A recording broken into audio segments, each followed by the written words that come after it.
सूरज तक को लपक लेने और गटक लेने की प्रक्रिया में हनुमान जी थे और एक चंचलतावश उनको ऐसा भ्रम हो गया कि मैं कुछ भी कर सकता हूँ। यह हनुमान ने परेशान कर रखा। तो उन्हें एक आवश्यकता थी कि जामवन जैसा कोई था जिसने बताया, उस बाली के समाज के बंदरों को चैलेंज कर रहे हो जो तुम्हें कांख में दाब के एक बार सृष्टि में पूजा करता रहा था।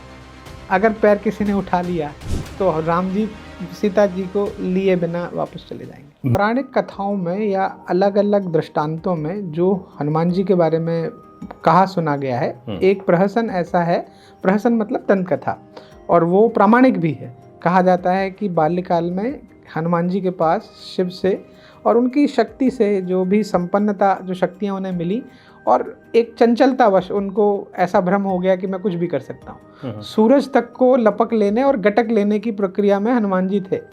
हालांकि उनके अंदर मदान्ध नहीं था कि मैं ये गलत कर रहा हूँ। तो शक्तियों ने, ब्रह्मांड की शक्तियों ने सोचा कि इस चंचलता के पर्याय में कहीं ऐसा ना हो जाए कि ऐसा कोई कृत्य हो जाए जो नैसर्गिक या नेचुरल प्रोसेस के खिलाफ हो। तो एक ऋषि के द्वारा दूसरे ऋषियों की या उनके शिष्यों के माध्यम से सूचनाएं जब पहुंची तो उन्होंने कहा कि इनको रिस्ट्रिक्ट करने की आवश्यकता होगी। हनुमान जी को जब प्रस्तुत किया गया एक प्रतिवेदन का मतलब कहा गया कि देखो हनुमान जी ने तो, या हनुमान ने परेशान कर रखा है, यज्ञ नहीं करने देता, कहीं भी उत्पात मचाता है। तो ऋषि ने उन्हें श्रापित किया या बाय दैट श्राप उनको एक तरह से ब्लेस किया कि तुम ये चीज़ें भूल जाओगे। और उसका मैग्नीट्यूड जो मैनेजमेंट में है लाइफ में, तब तक जब तक हम कई चीज़ों को भूलते नहीं, आगे नहीं बढ़ते। लाइफ का एक बहुत इंपॉर्टेंट लेसन है। To be able to achieve something there are certain things that we need to, हमें भूलना पड़ेगा, भूलना चाहिए, लेट गो। और जीवन में आज का मनुष्य का जीवन भी वैसा ही है। कुछ पा लेने से हमें भी बड़ा भान और मान हो जाता है, दोनों चीज़ें हैं। अरे भाई ये हो गया, इतनी संपन्नता आ गई, अब तो हम यहाँ हैं। लेकिन जब आप ये बिसर जाओगे कि मेरे को ये चीज़ें मिली किस तरह से और किस लिए मिली हैं, तो आप उसका इस्तेमाल बेहतर करना चाहोगे। तो एक पौराणिक कथा के संदर्भ में ये मान्यता है, और भारतीय समाज और दूसरे समाज भी इससे अलग नहीं है कि हनुमान जी के माध्यम से ये जनश्रुति, एक कहानी है कि वो जब भूल गए तो उन्हें एक आवश्यकता थी कि जामवन जैसा कोई था जिसने बताया। तो वहाँ हमें ये भी लगता है कि राइट काइंड ऑफ पर्सन को जगाने के लिए राइट काइंड ऑफ मेंटर भी चाहिए। तो समाज में ऐसे जामवंत की भी आवश्यकता है। हालांकि दोनों ही मौलिक तौर पर अलग अलग कैरेक्टर हैं, दोनों अपनी पावर रखते हैं। एक गुरु, एक मेंटर की आवश्यकता हमेशा है। To be able to succeed in any event of life, आपको कुछ मेंटर तो चाहिए। Beat politics, research, cricket, academics, वहाँ आपका कोई तो मेंटर होगा। और मेंटर वो होगा तब जब तक आप भूलोगे नहीं। क्या नहीं भूलोगे? अहंकार नहीं भूलोगे। क्या नहीं भूलोगे? अपना लो पॉइंट नहीं भूलोगे। अगर मैं बहुत गिर गया और वहीं उलझ गया तो मैं उत्थान कैसे करूँगा? और मैं उत्थान में हूँ और अहंकार नहीं आएगा, तो चीज़ें भूलने के साथ बहुत बेटर हो सकती है। और हनुमान जी इसका जीता जागता उदाहरण है, जिन्होंने शक्ति संपन्न होते हुए भी अपने स्वभाव में लाया कि मैं कौन हूँ, मैं तो नहीं जानता ये चीज़ें। अरे आप कर सकते हो। का चुप साधिक खड़े बलवाना, जामवन कहते हैं। और फिर जामवन जी से पूछा जाता है शायद उससे पहले कॉन्वर्सेशन में कि उचित सिखावन दीजो मोई, सही बात मुझे बताओ, मुझे क्या करना है लंका में।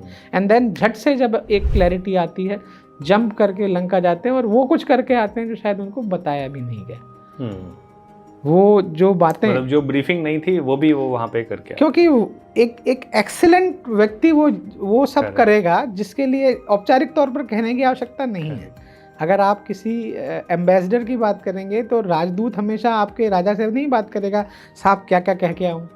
हनुमान जी ने जो कुछ कर सकते थे या जो कुछ कल्पना से परे था वो सब कर दिया। चाहे वो एनालिसिस हो, डिस्ट्रक्शन ऑफ वेपन हो, थ्रेट क्रिएशन हो, या अपनी जो लॉयल्टीज को शुद्ध करना हो। भरी सभा में एक समय रावण कहता है हनुमान जी से कि तुम बानर हो और हमारा बानरों से कोई बैर नहीं है। ये बात शायद अंगद से भी होती है बाद में, कॉन्वर्सेशन इसी तरह चलता है। हनुमान जी उसको बताते हैं, अच्छा उस बाली के समाज के बंदरों को चैलेंज कर रहे हो जो तुम्हें कांख में दाब के एक बार सृष्टि में पूजा करता रहा था। तो इस तरह का जो डायलॉग है वो वही व्यक्ति दे सकता है जो बुद्धि में, जो अपनी क्षमताओं में बहुत परिष्कृत हो, एट पार हो, उसको क्लैरिटी हो और उसको फेथ हो। अपने राजा के साथ एक एम्बेसडर का या एक प्रीमियर है उसके साथ एम्बेसडर के रिलेशंस वैसे ही होते हैं कि साहब पेपर पे लिख दीजिए क्या चीज़ें हैं। यहाँ पेपर का मतलब फेथ है। हनुमान जी के जैसा ही एक कैरेक्टर है अंगद जी।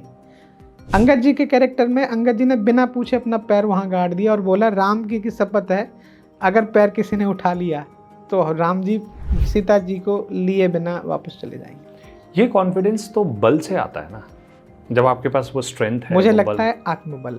बल जो हम फिजिकल पावर की बात करते हैं वो मेंटल प्रोग्रेशन से आता है। श्रवण जी, कोई भी व्यक्ति, मैं जहाँ खड़ा हूँ, बोल रहा हूँ, बात कर रहा हूँ, मैं किसी भी फोर्स से, कोई मैग्नीट्यूड है जो मुझे फोर्स कर रहा है। फिजिक्स के शब्दों में अगर कहूँ F = ma, कोई मास को एक्सेलरेशन मिल रहा है, वो एक्सेलरेशन कहाँ है? आंतरिक ऊर्जा ही तो है। और वो आंतरिक ऊर्जा का बल ही तो है, चाहे उसे छद्म कह लीजिए, चाहे उसे वायवीय बल कह लीजिए, वही तो है जो सूरज को एक फल समझकर पकड़ लेने की इच्छा रखता है। और वही इतना गंभीर हो जाता है कि एक बार संवाद में राजन रावण को भी प्रणाम करता है। प्रणाम राजन, प्रणाम लंकेश, आपको मुझे बांध के लाना पड़ा, मैं बंध के आया क्योंकि मुझे संवाद चाहिए था। ये संवादहीनता नहीं होनी चाहिए, शत्रु के साथ भी नहीं होनी चाहिए। आजकल जियोपॉलिटिक्स में जो कुछ हो रहा है उससे हनुमान जी का एक एम्बेसडर स्वरूप कहता है कि भाई युद्ध करने से पहले ये तो तय कर लो कि युद्ध क्यों हो रहा है।